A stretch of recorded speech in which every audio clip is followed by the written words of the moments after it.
আলহামদুলিল্লাহিল মুনঈমিল মুহসিনিদ দায়্যান জিল ফযলি ওয়াল জুদি ওয়াল ইহসান ওয়া নাশহাদু আন লা ইলাহা ইল্লাল্লাহু ওয়াহদাহু লা শারীকা লাহু শাহাদাতান ইয়ানালু বিহা শাহিদুদ দারার রিজওয়ান وينجو بها من النيران ونشهد أن سيدنا وحبيبنا ونبينا ومولانا محمدا عبده ورسوله الذي أرسل حين شاع الكفر في البلدان فدعا الخلق إلى التوحيد والإيمان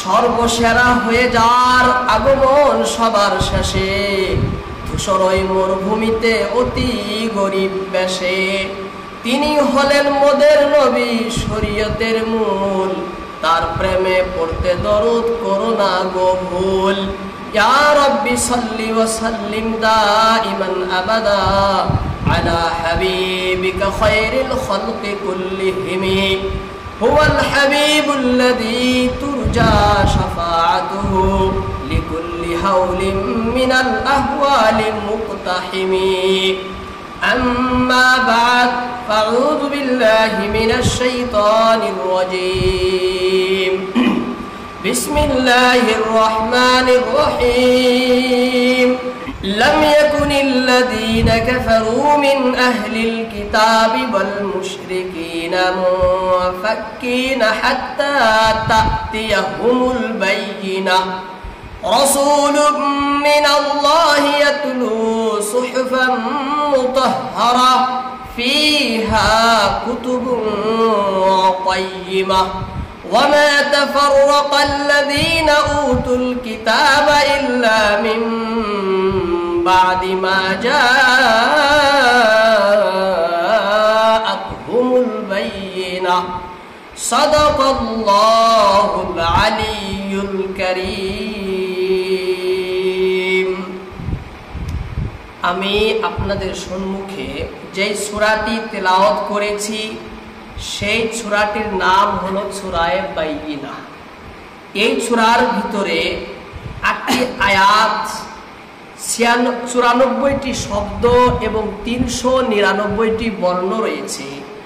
আর এটি পবিত্র কোরআনের 98তম সূরা, এর ক্রমিক নম্বর 98। এই সূরাটি কোথায় নাজিল হয়েছে, মক্কাতে না মদিনায়, এ সম্পর্কে হযরত ইবনুল জাওজি রাহমাতুল্লাহ আলাইহি তাফসীরে জাওজির ভিতরে লেখেন ওয়া ফিহা কাউলান আহাদুহুমা মাদানিয়াতুন ক্বালাহুল জুমহুর ওয়া সানি মাক্কিয়াতুন ক্বালাহু আবু সালিহ আন ইবনে আব্বাস রাদিয়াল্লাহু তাআলা আনহুমা ওয়া ইখতারাহু ইয়াহইয়া ইবনে সালাম। তিনি বলেন এ ব্যাপারে দুটি মত বা দুটি উক্তি রয়েছে। প্রথম উক্তি হলো অধিকাংশ উলামাদের মত, অধিকাংশ মুফাসসিরিন মুহাদ্দিসিন উলামায়ে কেরামগণ বলেন এই সূরাটি পরম পুণ্যময় ভূমি মদিনায় অবতীর্ণ হয়েছে। অপরদিকে ইবনে আব্বাসের উদ্ধৃতি দিয়ে রাদিয়াল্লাহু তাআলা আনহুমা আবু সালেহ রাহিমাহুল্লাহ তিনি বলেন যে এই সূরাটি প্রিয় নবী মুহাম্মদ রাসূলুল্লাহ সাল্লাল্লাহু আলাইহি ওয়াসাল্লামের জন্মভূমি মক্কা নগরীতে নাজিল হয়েছে। অধিকাংশ উলামাদের মত মদিনায়, কিছু সংখ্যক উলামাদের মত মক্কায় নাজিল হয়েছে। এই সূরাটি যখন নাজিল হলো, পরিপূর্ণ সূরা যখন আল্লাহর নবীকে আল্লাহ দিয়ে দিলেন, দেওয়ার পরে আল্লাহ নবীকে আদেশ করলেন যে হে নবী এই সূরাটি আপনি উবাই বিন কাবকে পড়ে শোনান। এ সম্পর্কে তাফসীরে ইবনে কাসিরের ভিতরে লেখা হয় যে প্রিয় নবী মুহাম্মদ রাসূলুল্লাহ সাল্লাল্লাহু আলাইহি ওয়াসাল্লামের একজন বদরি সাহাবী হযরত মালিক ইবনে আমর বিন সাবিত আনসারী রাদিয়াল্লাহু তাআলা আনহু তিনি বলেন, লাম্মা নাযালাত লাম ইয়াকুনিল লাযীনা কাফারু মিন আহলিল কিতাবি ইলা আখিরিহা, যখন সূরা বাইয়িনা শুরু থেকে শেষ পর্যন্ত অবতীর্ণ হলো, যখন সূরা বাইয়িনা শুরু থেকে শেষ পর্যন্ত পরিপূর্ণ সূরা যখন নাজিল হয়ে গেল, ক্বালা জিবরিল ইয়া রাসূলুল্লাহ ইন্না রাব্বাকা ইয়া'মুরুকা আন তুকরিআহা উবাইয়া, তখন হযরত জিবরিল আলাইহিস সালাম আগমন করে প্রিয় নবী মুহাম্মদ রাসূলুল্লাহ সাল্লাল্লাহু আলাইহি সাল্লামকে বলেন, ইয়া রাসূলুল্লাহ, হে আল্লাহর রাসূল, এই সূরাটি উবাই বিন কাব রাদিয়াল্লাহু তাআলা আনহুকে পড়ে শোনাবার জন্য আপনার প্রতিপালক আপনাকে আদেশ করেছে, যাতে আপনি উবাই বিন কাবকে সূরা বাইয়িনা পড়ে শোনান। فقال النبي صلى الله عليه وسلم لأبي إن جبريل أمرني أن أقرئك هذه السورة, তখন প্রিয় নবী মুহাম্মদ রাসূলুল্লাহ সাল্লাল্লাহু আলাইহি ওয়াসাল্লাম উবাই ইবনে কাব রাদিয়াল্লাহু তাআলা আনহুকে ডেকে পাঠান, যাও কাবকে ডেকে আনো। এবার কাব আসলেন, নবীজি বলেন, হে কাব, উবাই ইবনে কাব, হে উবাই ইবনে কাব, ইন্না জিবরিল আমারনি, জিবরাইল এইমাত্র আমাকে নির্দেশ দিয়া গেলেন কি, ইন্না রাব্বাকা, ইন্না জিবরিল, জিবরিল আমাকে আদেশ দিয়ে গেলেন, আন উকরিআকা, যে আমি যাতে তোমাকে পড়ে শোনাই, হাদিস সূরা, এই সূরা বাইয়িনা, আমি যেন সূরা বাইয়িনা তোমাকে পড়ে শোনাই, এই আদেশ দিয়ে গেলেন আমাকে কে, হযরত জিবরাইল আলাইহিস সালাম। ক্বালা উবাই ওয়া কাদ যুকিরতু সাম্মা ইয়া রাসূলুল্লাহ, এবার একথা শুনে উবাই ইবনে কাব রাদিয়াল্লাহু তাআলা আনহু আবেগে অভিভূত হয়ে বিনয়ী কণ্ঠে জিজ্ঞাসা করেন, ইয়া রাসূলুল্লাহ ওয়া কাদ যুকিরতু সাম্মা, আল্লাহর দরবারে কি আমার বিষয়ে আলোচনা হয়েছে? আল্লাহর দরবারে আমার বিষয়ে আমার কথা কি আলোচিত হয়েছে? অন্য বর্ণনা রয়েছে আল্লাহ কি আমার নাম নিয়ে বলেছেন, আল্লাহ কি আমার নাম নিয়ে বলেছেন? নবীজি উত্তরে বলেন, ক্বালা নাম, হ্যাঁ ওয়াই, আল্লাহর দরবারে তোমার কথা আলোচিত হয়েছে, তোমার নাম নিয়ে আল্লাহ তাআলা বলেছেন যে উবাইকে শোনাও, নিয়ে তাকে উবাইকে শোনাও। ক্বালা ফাবাকা উবাই রাদিয়াল্লাহু তাআলা আনহু, বর্ণনাকারী বলেন একথা শোনা মাত্র হযরত উবাই ইবনে কাব রাদিয়াল্লাহু তাআলা আনহু কেঁদে ফেললেন। কাদারিত কথা, আল্লাহর দরবারে আলোচনা হয়েছে উবাই ইবনে কাবের, আল্লাহ জিবরাইলকে পাঠাইছেন নবীর নিকটে, যেন আমাদের করুণার নবী মুহাম্মদ রাসূলুল্লাহ এই সূরা বাইয়িনা পড়ে শোনান, কাকে? উবাই ইবনে কাবকে। তাহলে বহু দামি এবং ভালো একটি সূরা। এই সূরার নাম কি? সূরা বাইয়িনা। সূরার নাম বাইয়িনা কেন হলো? বাইয়িনা কেন? বাইয়িনা শব্দের আবিধানিক অর্থ কি? অর্থাৎ আবিধানিক অর্থে এমন প্রকাশ্য, এমন স্পষ্ট, এমন দীপ্তময় বস্তুকে বাইয়িনা বলে যা দর্শনের পর কর্মের স্বরূপ প্রকাশ পায়, যা দেখা মাত্র তার হকিকত, তার স্বরূপ, তার আসল চিত্র ভেসে ওঠে এবং তাতে কোনো প্রকার দ্বিধা দ্বন্দ্ব অবশিষ্টই থাকে না, কোনো সন্দেহ সংশয়ের কোনো সুযোগই যেখানে থাকে না, এমন প্রকাশ্য, এমন দীপ্ত স্পষ্ট বস্তুকে বলা হয় বাইয়িনা। আর এই সূরার নাম বাইয়িনা কেন রাখা হয়েছে? এই জন্য রাখা হয়েছে যে এই সূরাটি এ কথার সাক্ষ্য প্রদান করে, সাক্ষী দেয় যে আমাদের নবী মুহাম্মদ রাসূলুল্লাহ সাল্লাল্লাহু আলাইহি ওয়াসাল্লামের পবিত্র জাত, পবিত্র সত্তা, তার পবিত্র অস্তিত্বই তার নবুয়তের এমন স্পষ্ট দীপ্তময় নিদর্শন যে আর কোনো দলিল পেশ করার কোনো প্রয়োজন নেই। আমাদের নবীর জাতি তার নবুয়তের প্রমাণ, আমাদের নবীর অস্তিত্বই তার নবুয়তের দলিল, আমাদের নবীর যেটা উজুদ সত্তাই তার নবুয়তের সুস্পষ্ট এবং রৌশন উজ্জ্বল একটি দলিল, উজ্জ্বল একটি দলিল।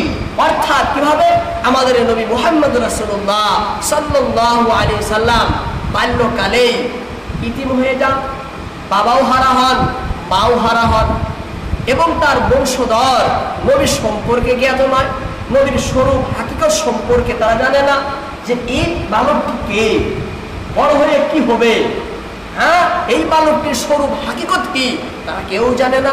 এদিকে তার বংশধর জ্ঞান থেকে পরিপূর্ণ শূন্য, তাদের কোনো জ্ঞান ছিল না, তারা জাহিলি যুগে বসবাস করত, বর্বরতার যুগে তারা বসবাস করত।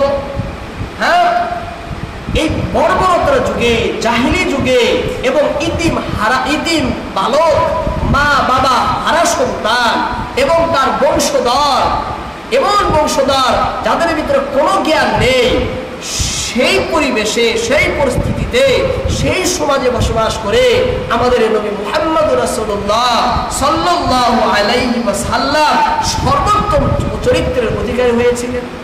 সর্বোত্তম চরিত্রের অধিকারী হওয়া এবং বিদ্যালয়ে না গিয়ে, জাগতিক শিক্ষকের কাছে না পড়ে, জ্ঞান বহুল, তথ্য বহুল, গভীর কথা, গহীন কথা এবং রহস্যজনক, তাৎপর্যজনক এবং ভয়ঙ্কর এবং দামি দামি এবং কিন্তু গুরুত্বপূর্ণ এবং জ্ঞান বিজ্ঞানের কথা বলা এবং পেশ করা কালাম, এইগুলো কোত্থেকে পেল তিনি?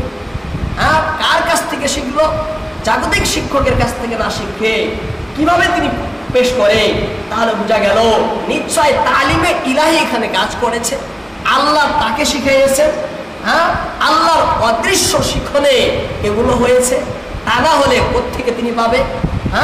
সেই জন্য নবীর জাতির দিকে যদি আমরা দৃষ্টি দেই তাহলে স্পষ্ট হয়ে যায় যে এই জাত সেই জাহিলি যুগে বসবাস করার পরেও উত্তম চরিত্রের অধিকারী এবং জ্ঞান শূন্য এলাকায়, জ্ঞান শূন্য সমাজে বসবাস করার পরেও চূড়ান্ত পর্যায়ের জ্ঞান বিজ্ঞানের কথা পেশ করে। তাহলে কোত্থেকে ভালো? নিশ্চয় কেউ তাকে দিয়েছে, আল্লাহ দিয়েছেন। আল্লাহ যাকে দেন, আল্লাহর জ্ঞানকে ওহী বলা হয়। কি বলা হয়? ওহী। আর তিনি কি হন? নবী হন। কি হন? নবী হন। তাহলে নবীর অস্তিত্বই স্পষ্ট প্রমাণ আমাদের নবী মুহাম্মদ রাসূলুল্লাহ সাল্লাল্লাহু আলাইহি সাল্লামের কি হওয়ার, নবী হওয়ার।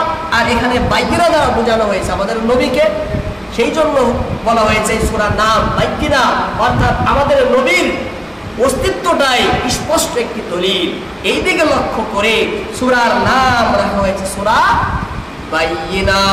এই সূরার ভিতরে কি আলোচনা করা হয়েছে, সূরার ভিতরে কি আলোচনা করা হয়েছে এ সম্পর্কে হযরত পালনপুরী রাহমাতুল্লাহি আলাইহি তাফসীরে হিদায়াতুল কুরআনের ভিতরে লেখেন যে মূলত এই সূরায় তিনটি বিষয়ে আলোকপাত করা হয়েছে। কয়টি বিষয়ে? তিনটি বিষয়ে। প্রথম দুটি হলো দুটি প্রশ্নের জবাব। প্রথম দুটি প্রশ্নের জবাব। প্রথম প্রশ্ন হলো যে আমাদের নবী সর্বশ্রেষ্ঠ, আমাদের নবী সব থেকে উত্তম, সর্বশ্রেষ্ঠ নবী, সব থেকে শ্রেষ্ঠ মহামানব, তারপরেও তিনি সর্বকালে কেন জগতে আসলেন? সর্বকালে, শেষ জামানায়, সবার শেষে কেন জগতে তিনি আসলেন? মধ্যকালে এবং শুরুকালে তার আগমন কেন ঘটল না? এই প্রশ্নের জবাবে এই সূরার ভিতরে বলা হয়েছে যে শুরুকালে এবং মধ্যকালে গুমরাহি গভীর ছিল না, গুমরাহি গভীর ছিল না, আমাদের নবীর আসার দরকার ছিল না তখন। এদিকে ছিল না জগৎ জুড়ে দিন প্রচারের এবং ধরন ধারণা। আর যখন গোটা বিশ্বে ছড়িয়ে গেল গুমরাহি, গভীর হয়ে গেল বর্বরতা, ভ্রষ্টতা, গুমরাহির আধারে যখন গোটা জগৎকে ছেয়ে নিল, বিস্তৃত ব্যাপক ছড়ে গেল, তখন প্রয়োজন পড়ল আমাদের নবীর জগতে আসা।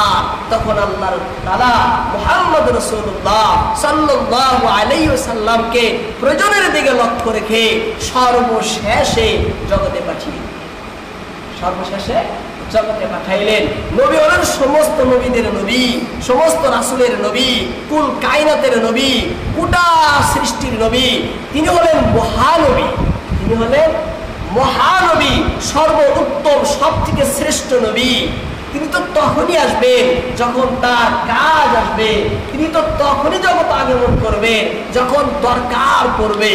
হ্যাঁ, যখন ছোটর দ্বারা কাজ যখন চলে যায়, বড় আসার সেখানে কি প্রয়োজন?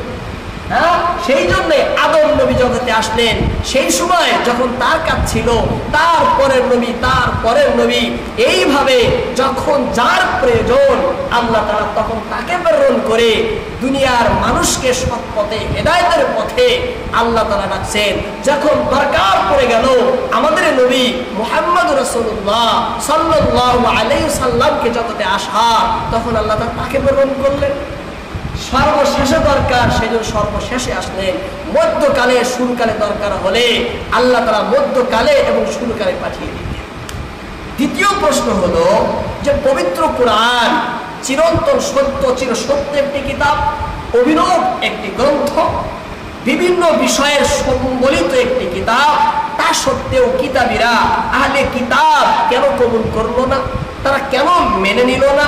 উত্তরে বলা হয়েছে, দেখো আহলে কিতাবরা এই কোরআনকে, এই পবিত্র গ্রন্থকে যে স্বীকার করেনি, মানেনি, গ্রহণ করেনি, অগ্রাহ্য করেছে, তারা প্রত্যাখ্যান করেছে, এর কারণ কিন্তু সন্দেহের কারণে না। এর কারণ সন্দেহের কারণে না, সংশয়ের কারণে না, দ্বিধা দ্বন্দ্বের কারণে না। এর কারণ ছিল জিদ। এর কারণ ছিল জিদ, একঘেয়েমি।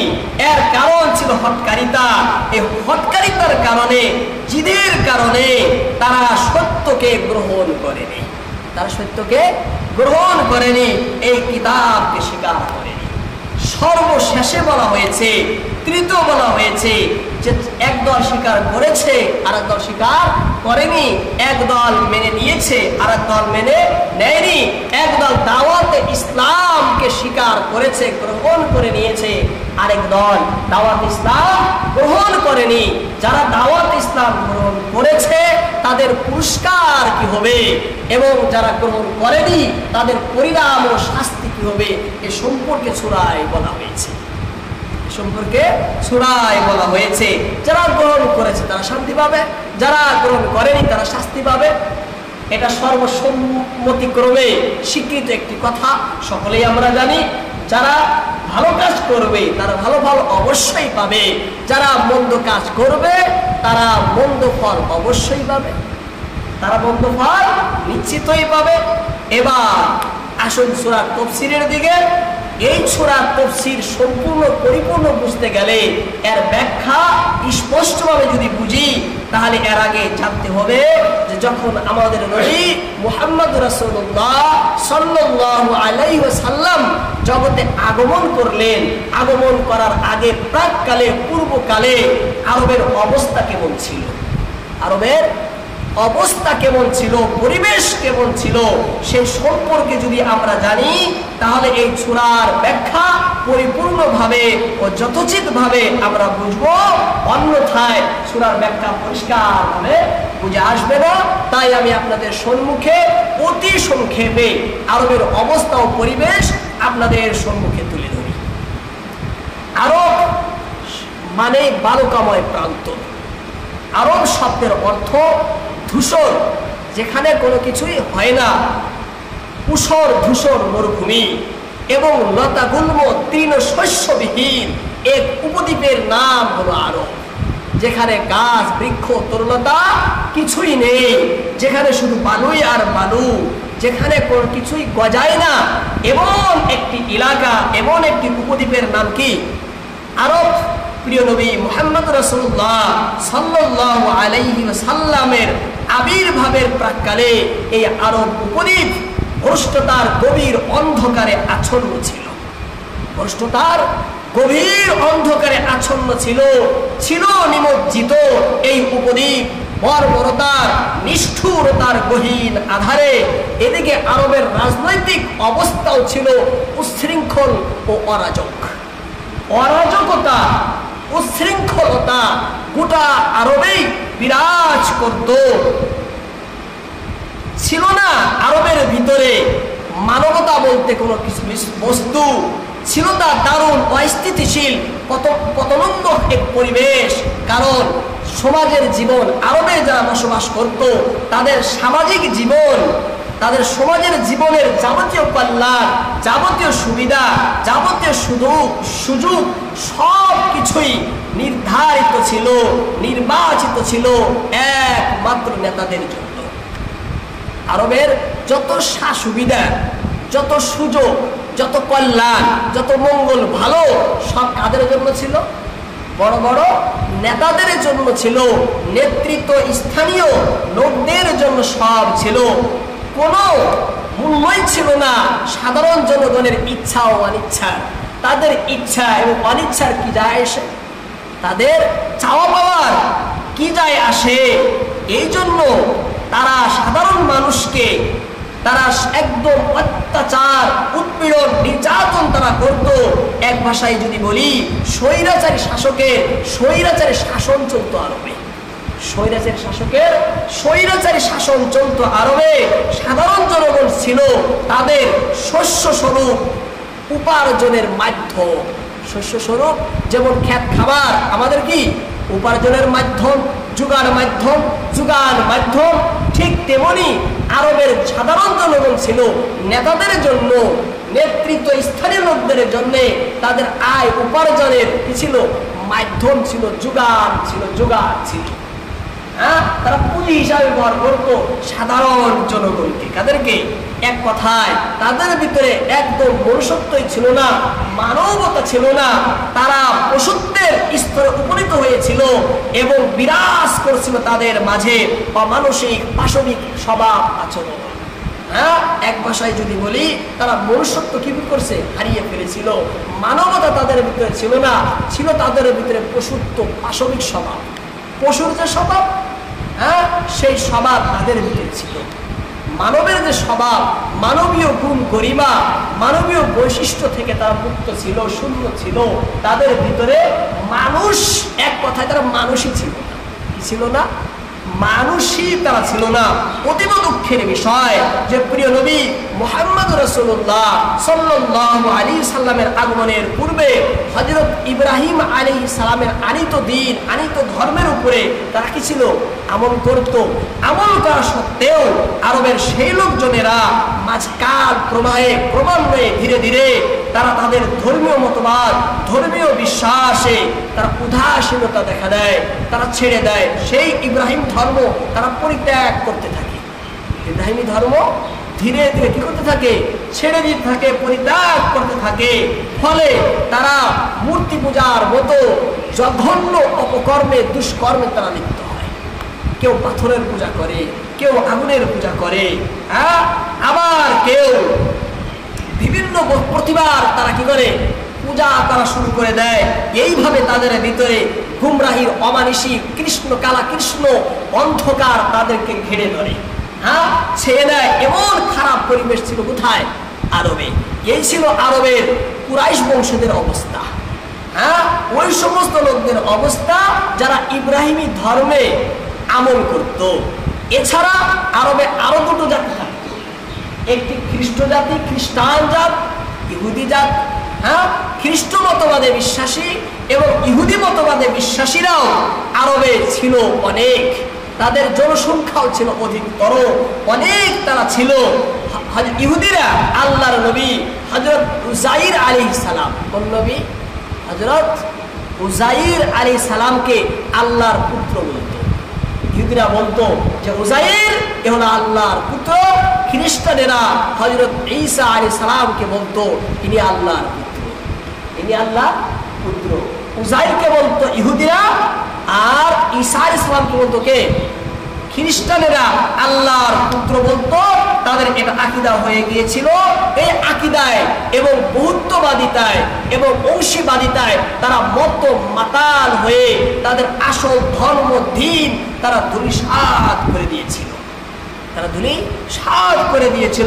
এক কথায় আরবের মুশরিকগণ ও কিতাবধারীগণ মুশরিকগণ এবং কিতাবধারী ইহুদি এবং নাসারাগণ কুফর, শিরক, বিদআত, অহেতুক কল্পনা, কুসংস্কার, ভ্রষ্টতা, বর্বরতা, নিষ্ঠুরতা, অশ্লীলতা, মূর্খতার গহীন সাগরে তারা হাবুডুবু খাচ্ছিল এবং গ্রাস করে নিচ্ছিল তাদেরকে পাশবিক আচরণ ও অমানসিক কর্মকাণ্ডের ঘোর অন্ধকারে।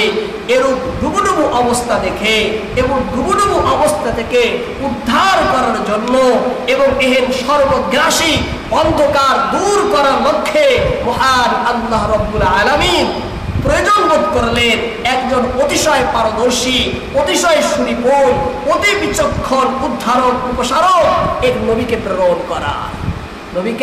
প্রেরণ করার। এমন ভয়ঙ্কর পরিবেশ জগতের হয়ে গেছে, এমন বর্বরতা, অশ্লীলতা, অসভ্যতা এবং উৎপীড়ন, নির্যাতন, এত খারাপ পরিস্থিতি আরম্ভ হয়ে গেছে। এখন মুহাম্মদ ছাড়া সাল্লাল্লাহু আলাইহি সাল্লাম আর কেউ একে অপসারণ করতে পারবে না, দূরীকরণ করতে পারবে না, একে ভাগাতে পারবে না। এই বস্তুগুলোকে দূর করার জন্য কার দরকার? নবীর দরকার, প্রয়োজন পড়ে গেল। কি হয়ে গেল? প্রয়োজন পড়ে গেল।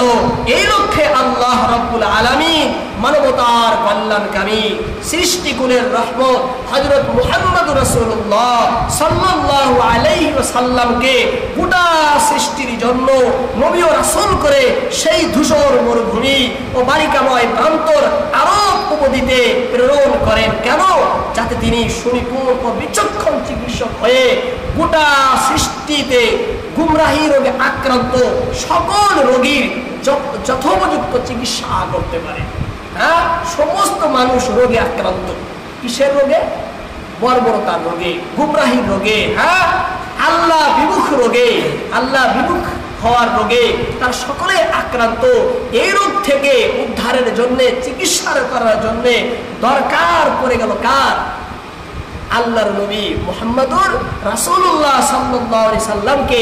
এই জন্য আল্লাহ তাআলা এই বস্তুগুলোকে দূর করার জন্য, এই উদ্দেশ্যে এবং লক্ষ্যে জগতে প্রেরণ করে দিলেন। আমি আপনাদের সঙ্গে এই কথাগুলো আর রাহিকুল মাকতুব একটি কিতাব, সেই কিতাব থেকে পেশ করতেছি। তখন আল্লাহ তাআলা কি করলেন? নবীকে পেশ করে দিলেন। এদিকে ইহুদি এবং নাসারারা অপেক্ষায় ছিল এক নবীর। এদিকে ইহুদিরা অপেক্ষায় ছিল এক নবীর, তা অপেক্ষায় ছিল নবী মাউউদ, প্রতিশ্রুত নবী। তাদের কিতাবের ভিতরে এক নবীর আগামবাণী দেওয়া আছে। কি দেওয়া আছে?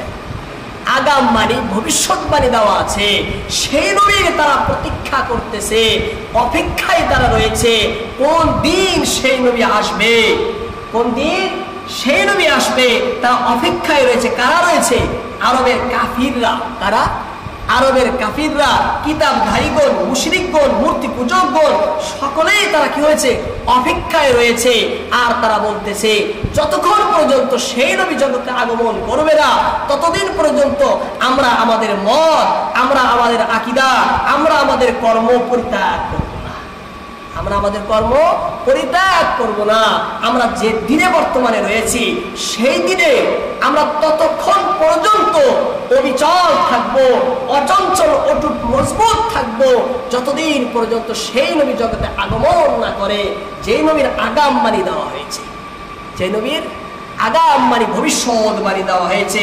এই জন্য ইমাম রাজি রাহমাতুল্লাহ আলাইহি তাফসীরে রাজির ভিতরে এই কথাটি এইভাবে পেশ করেন, وهو أن الكفار من الفريقين أهل الكتاب وعبدة الأوثان। আরব যারা কাফির ছিল তাদের ভিতরে দুটি দল ছিল। কয়টি দল? দুটি দল ছিল। একটি দল ছিল আহলুল কিতাব, আরেকটি দল ছিল আবাদাতুল আওসান, মূর্তি পূজকের দল। কিসের দল? মূর্তি পূজকের দল। একটি ছিল কিতাবধারীদের দল। كانوا يقولون قبل مبعث محمد صلى الله عليه وسلم। তারা সবাই এক বাক্যে বলতো যে প্রিয় নবী মুহাম্মদ রাসূলুল্লাহ সাল্লাল্লাহু আলাইহি ওয়াসাল্লামের আবির্ভাবের পূর্বকারে তারা সবাই বলতো, নবী যখন জগতে আসেনি, আসার আগে তারা সকলে একমতে একটি কথা বলতো, একমতে একটি কথা বলতো।